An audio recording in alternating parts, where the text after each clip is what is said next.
para pacientes que tinham dificuldade para comprar a medicação importada.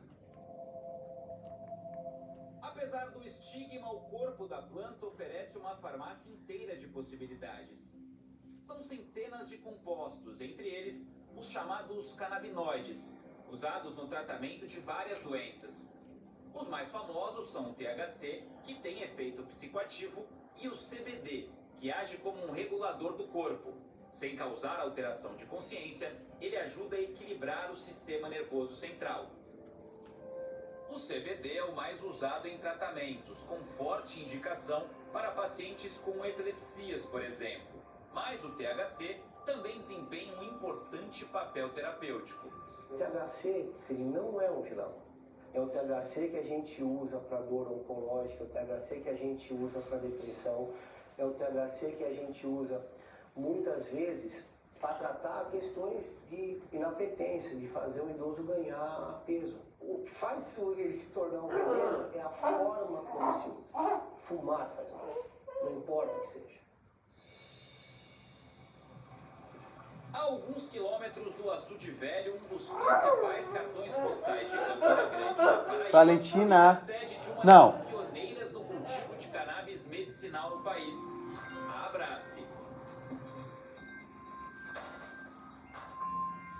E a gente escolheu Campina Grande, dado ao clima, à altitude. A associação, fundada por Cassiano Gomes há mais de 10 anos, funcionou durante muito tempo resguardada por liminares. Foi só em 2023 que o Supremo Tribunal Federal deu permissão permanente para o plantio e fabricação do óleo, que funciona como medicamento.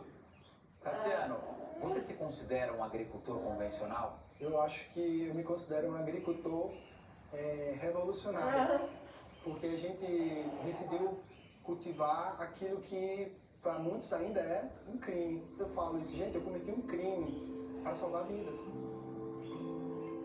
A Camila conta que durante anos houve crises frequentes de convulsão. Como nenhum tratamento convencional havia resolvido o problema, ela decidiu procurar um país onde o uso terapêutico da planta era liberado, o Uruguai. Desde o primeiro dia que eu tomei o óleo, desde o primeiro dia fez efeito, eu fiquei sem crises convulsivas durante 45 dias. E voltei para o Brasil, trouxe 12 frascos de remédio dentro da mala e eu morrendo de medo de ser presa por tráfico internacional de drogas e eu só estava carregando remédio. Quando os remédios acabaram, a Camila se viu sem saída. Foi quando uma grande amiga falou para mim, Camila, o seu remédio, ele é feito no Brasil. Foi quando eu vim conhecer a Abrace. Isso era 2017, foi quando eu conheci Cassiano. O Cassiano e a Camila acabaram se casando. Valentina. Na vida e no trabalho. Hoje, ela é uma das diretoras da Abrace. Quando eu cheguei na Abrace, tinha 2.000 pacientes e hoje nós temos 52.000 pacientes. Um dia salvaram a minha vida e hoje eu tenho o prazer de fazer isso com outras pessoas. De um lado, alface, tempero, toda sorte de hortaliças.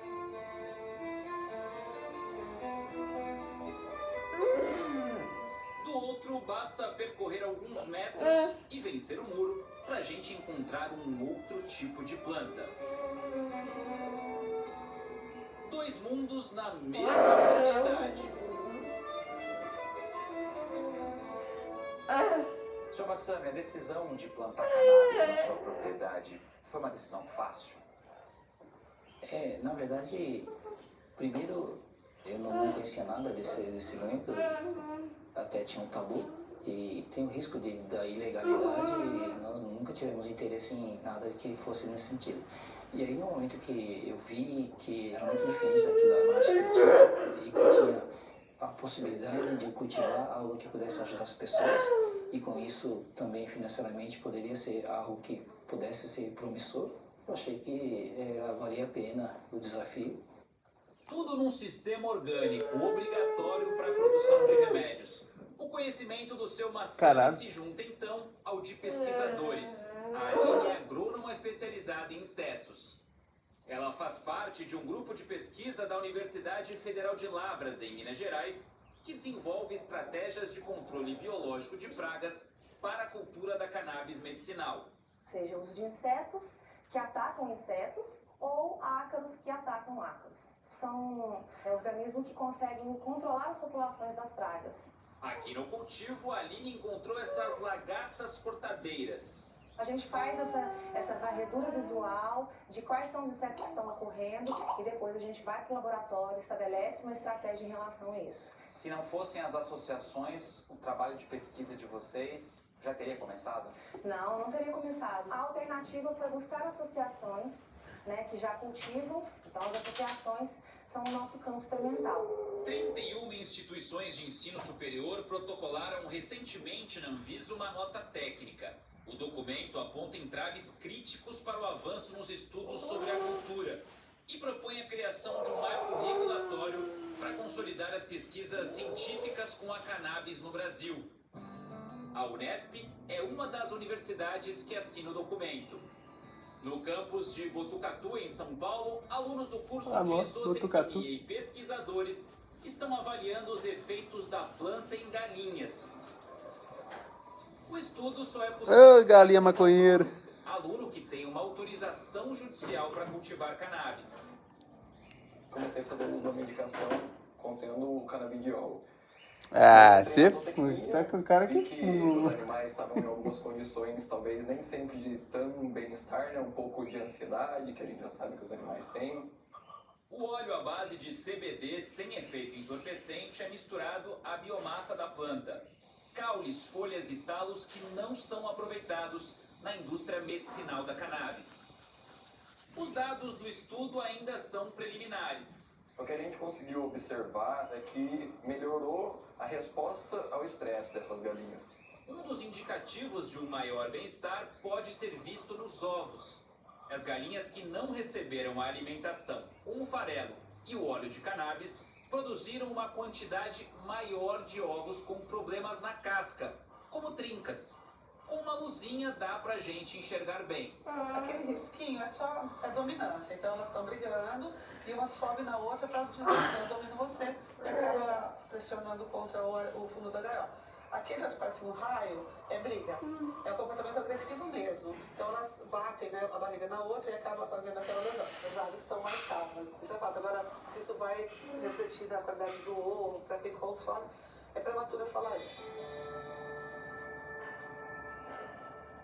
Em 2024, a Anvisa liberou o uso veterinário da cannabis. Aqui nessa propriedade, em Florianópolis, Santa Catarina, um dos cavalos faz uso regular dos medicamentos à base da planta. É esse aqui, o Hope. Palavra que em inglês significa esperança.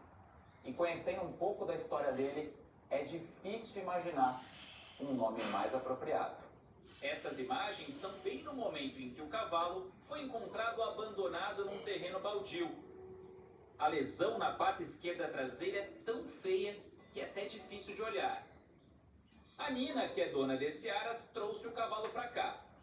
A Duda, a filha dela, e o João, genro, ficaram com a tarefa de cuidar do animal. As primeiras semanas dele, eu diria que ali uns 10, 15 dias, a gente tentou o caminho mais convencional. Então, muita limpeza de ferida, a gente tentou antibiótico, anti-inflamatório, remédio para dor. Então, basicamente um trabalho sintomático, até porque a gente não tinha certeza do tipo de lesão que era. E ele tinha muita dor, assim. O pior pra mim era a dor dele, né? Ele só ficava deitado, porque era o único momento que ele conseguia realmente aliviar, né, a dor. Os exames indicaram o que a família mais temia. Se a gente teve certeza que de fato era um tumor, né, no caso um sarcoide, a gente percebeu a gravidade que seria. Sarcoide é um tumor agressivo na pele que afeta principalmente os cavalos. Foi nesse momento que a família decidiu dar umas gotinhas de canabidiol para o Hope. A gente não sabia ao certo se queria fazer alguma diferença, porque a gente não tinha nenhum estudo, né? Mas para dor crônica, pelo menos para isso, talvez fosse funcionar. E na primeira semana já deu para ver a diferença, principalmente na dor dele, né? Para continuar o tratamento, a família procurou o veterinário Rodrigo Zamit, pesquisador da Universidade de Bolonha, na Itália. Rodrigo é especialista em terapias com uso de canabinoides em cavalos. Foi ele que ajustou as doses da medicação.